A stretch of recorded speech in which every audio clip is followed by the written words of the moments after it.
बिस्मिल्लाहिर्रहमानिर्रहीम। आज हमने नेक्स्ट लेक्चर पढ़ना है, लेक्चर नंबर 12। उसमें हमने एक शॉर्ट क्वेश्चन और एक लॉन्ग क्वेश्चन पढ़ना है। शॉर्ट क्वेश्चन है what is intensity of sound. Simple intensity लिखा हुआ है। इंटेंसिटी का लफ्ज़ी मतलब होता है शिद्दत, कि कितनी साउंड की शिद्दत है। और दूसरा इंतहाई इंपॉर्टेंट लॉन्ग क्वेश्चन जो मैं फिर बता रहा हूँ कि साउंड इंटेंसिटी लेवल इस साल पेपर में आना ही आना है, आपके पेपर में, फर्स्ट नहीं तो सेकंड टाइम। ये इंतहाई इंपॉर्टेंट है और इसको इसी तरह एज इट इज़ लिखोगे, क्योंकि बुक में बच्चे बहुत ज़्यादा कंफ्यूज हो जाते हैं, दरमियान में कुछ एक्स्ट्रा उन्होंने बढ़ा कर लिखा होता है। तो मैंने इसको सिंप्लीफाई करना है आपके लिए, इसलिए ये वाला प्रॉपर आपको यही लिखेंगे, आपका लॉन्ग क्वेश्चन हो जाएगा। What is intensity of sound?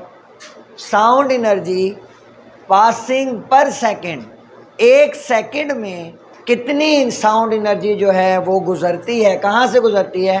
Through unit area held perpendicular. अब ये मेरी आवाज़ जैसे है, ये इस एरिया से ऐसे परपेंडिकुलरली आपकी तरफ जो है वो मूव कर रही है, तो एक सेकंड में कितनी गुजर रही है? To the direction of propagation of sound. मेरी आवाज़ यहाँ से साउंड प्रोपेगेट हो रहा है, प्रोपेगेशन मतलब होता है चलना, और परपेंडिकुलर एरिया है मेरे पास हवा, उसमें से पास होते हुए कितना जो है वो गुजर रहा है एक सेकंड में, वो उसकी इंटेंसिटी ऑफ साउंड होता है। सिंपल, एक सेकंड में कितना साउंड मेरी साउंड यानी मेरी जगह से, जहाँ से मैं प्रोड्यूस कर रहा हूँ वोकल कॉर्ड से, आपके कानों तक पहुँच रहा है, वो साउंड इंटेंसिटी है। इंटेंसिटी ऑफ साउंड या साउंड इंटेंसिटी दोनों लिख सकते हैं। इसका यूनिट है वाट पर मीटर स्क्वायर। ये वाट पावर वाला यूनिट नहीं होता, पावर जाउल पर सेकंड, जाउल पर सेकंड पर मीटर स्क्वायर, तो वाट पर मीटर स्क्वायर इसका यूनिट। अगर शॉर्ट क्वेश्चन है तो ये डेफिनेशन और ये इसका यूनिट आपने लिखना है। फिर इंपॉर्टेंट तरीन लॉन्ग क्वेश्चन अपनी बुक पर लिख लेंगे, VIP लॉन्ग क्वेश्चन है। जब भी टेस्ट होगा मैंने आपको ये देना ही देना है। साउंड इंटेंसिटी लेवल, हमारी कान की सलाहियत, जैसे आपने फ्रीक्वेंसी की रेंज पढ़ी हुई है कि इंसान का, एक नॉर्मल इंसान का जो कान है वो 20 हर्ट्ज से लेकर 20,000 हर्ट्ज तक की फ्रीक्वेंसी वाली आवाज़ों को सुन सकता है।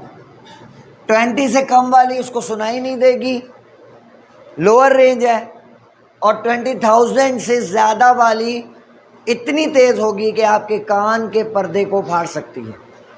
तो आप उससे बचने के लिए अपने कान में उंगलियां डाल लेते हैं या उस साउंड से दूर जाते हैं। क्लियर हुई ये बात? तो जो साउंड इंटेंसिटी की रेंज है वो क्या है? 10⁻⁻12 watt per metre square to 1 watt per metre square. 1 watt per metre square एक लाउड साउंड है, ये समझ ले कि ये 1 वाट मीटर पर स्क्वायर ये 20,000 हर्ट्ज के बराबर है, और ये 10⁻⁻12 जो है ये समझ लें 20 हर्ट्ज के बराबर है। ये इंटेंसिटी लेवल है और ये इसकी फ्रीक्वेंसी है।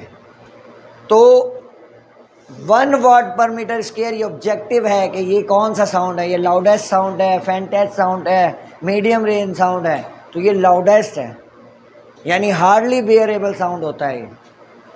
ज़ीरो बेल क्या है? The barely and faintest sound human ear can hear is 10⁻⁻12 watt per meter square is known as zero bell. barely, मुश्किल से। मध्यम साउंड, वो मुश्किल से सुनते हैं ना हम, अगर आवाज़ थोड़ी आ रही हो तो हम गौर करते हैं, कान को उसकी तरफ करते हैं। तो हार्डली या बेयरली, हल्का फुल्का यानी मुश्किल से जो मध्यम साउंड सुना जाता है वो है 10⁻⁻12, ये वाली रेंज है, और इसका नाम है ज़ीरो बेल। ये शॉर्ट क्वेश्चन है, व्हाट इज़ ज़ीरो बेल? तो ज़ीरो बेल की डेफिनेशन यही है, the barely and faintest sound human ear can hear is 10⁻⁻12 watt per metre square is known as zero bel. ये 2 नंबर का सवाल। उसके बाद हम आ जाएंगे रिलेशन क्या है लाउडनेस का इंटेंसिटी के साथ। ये intensity of sound intensity level फिर निकलेगा।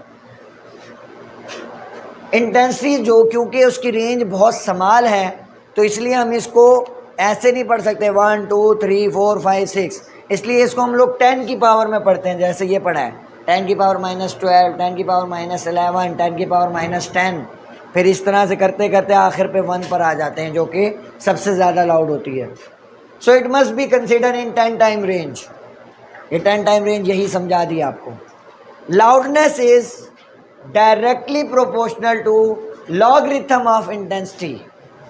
डायरेक्ट रिलेशन नहीं है, लॉग के इंटेंसिटी से डायरेक्ट रिलेशन है. तो L जो है लाउडनेस डायरेक्टली प्रोपोर्शनल है लॉग आई. जो मैंने ये कहा है वो मैंने लिखा है. ये प्रोपोर्शनल हटाऊंगा तो कोई कांस्टेंट लगाऊंगा. कांस्टेंट यहाँ पर क्या है? के लॉग आई. ये इक्वेशन 1 हो गई. अब वो कहता है कि जो सबसे कम आवाज़ वाला साउंड है, अगर उसकी लाउडनेस L0 हो और उसकी इंटेंसिटी I0 हो, यानी ये 10 की पावर -12, ये कॉमन है. न्यूमेरिकल में I0 की वैल्यू हमेशा 10 की पावर -12 होगी. तो वो कहता है कि अगर लाउडनेस L0 और उसकी इंटेंसिटी I0 हो तो ये जो है L0 डायरेक्टली प्रोपोर्शनल हो जाएगा लॉग I0 के. वही इक्वेशन है, सिर्फ L की जगह L0, I की जगह I0. सेम L0 बराबर है K लॉग I0. अब क्या करना है? सब्सट्रैक्ट करना है इक्वेशन 2 को इक्वेशन 1 में से. तो अब देखो, L माइनस L0 माइनस कर रहा हूँ, और ये वाली साइड पहले K log I minus K log I0. अब इन दोनों में K कॉमन आ गया, K कॉमन ले लिया, log I minus log I0. अब यहाँ पर आपका रूल लग जाएगा, कौन सा? लॉगरिथम का रूल, कि अगर दो वैल्यूज़ माइनस हो रही हो तो वो क्या हो जाती हैं? डिवाइड हो जाती हैं. तो L minus L0 is equal to K log I over I0. L minus L0 is equal to K log I over I0. ये log I minus log I0, log common हुआ, I ओवर I0. ये इसका जो है तीसरा rule लगा है logarithm का. ये L माइनस L0 है क्या? Sound intensity level. L minus L0 जो है हमारा, ये साउंड इंटेंसिटी लेवल है. तो यहाँ तक आप लोग आज कर लें, कल हम इसी से आगे कंटिन्यू करेंगे. जज़ाकल्लाह.